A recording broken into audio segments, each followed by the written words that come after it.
मित्रों नमस्कार, मेरा नाम है राजेंद्र प्रताप सिंह और आप देख रहे हैं YouTube channel view point with Rajendra. आज हम भगवान शंकर के नटराज रूप की चर्चा करने जा रहे हैं। नटराज शिव जी का एक नाम है उस रूप में जिसमें वह सबसे उत्तम नर्तक हैं। नटराज शिव का स्वरूप न सिर्फ उनके संपूर्ण काल एवं स्थान को ही दर्शाता है, अपितु यह भी बिना किसी संशय स्थापित करता है कि ब्रह्मांड में स्थित सारा जीवन, उनकी गति, कंपन तथा ब्रह्मांड से परे शून्य की निःशब्दता सभी कुछ एक शिव में ही निहित है।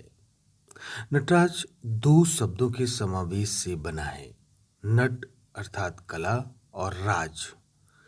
इस स्वरूप में शिव कलाओं के आधार हैं। शिव का तांडव नृत्य प्रसिद्ध है। शिव के तांडव के दो स्वरूप हैं। पहला उनके क्रोध का परिचायक है, प्रलयकारी रौद्र तांडव, तथा दूसरा है आनंद प्रदान करने वाला आनंद तांडव। पर ज्यादातर लोग तांडव शब्द को शिव के क्रोध का पर्याय ही मानते हैं। रौद्र तांडव करने वाले शिव रुद्र कहे जाते हैं।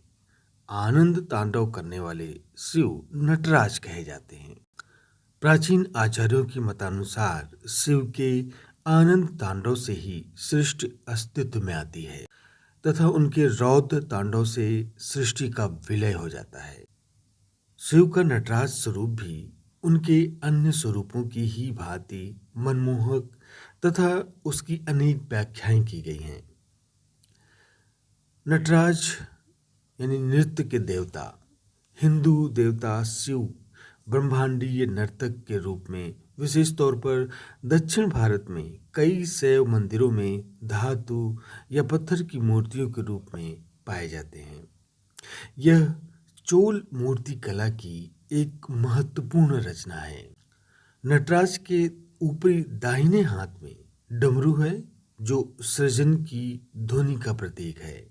सभी रचनाएं डमरू की महान ध्वनि से निकलती हैं।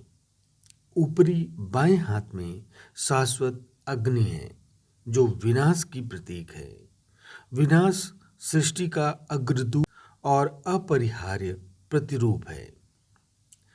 निचला दाहिना हाथ अभय मुद्रा में है जो आशीर्वाद का प्रतीक है और भक्त को न डरने के लिए आश्वस्त करता है। निचला बायां हाथ ऊपर उठे हुए पैर की ओर इशारा करता है और मोक्ष के मार्ग को इंगित करता है। शिव एक बौने की आकृति पर नृत्य कर रहे हैं।